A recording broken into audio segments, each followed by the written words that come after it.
In front of me is HTC Desire 20 Plus, and let me show you how to reset network settings on the following device.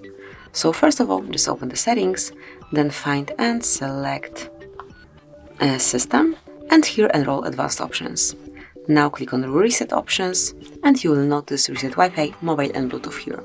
So all you need to do is to tap on it, and if you truly want to reset all network settings, including those for Wi-Fi, mobile data and Bluetooth, just tap on Reset Settings. Then draw your unlock pattern if you have one, and confirm that you want to perform this operation by tapping on Reset Settings.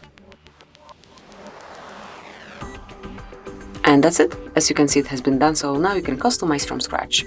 And thank you for watching. Please subscribe our channel and leave the thumbs up.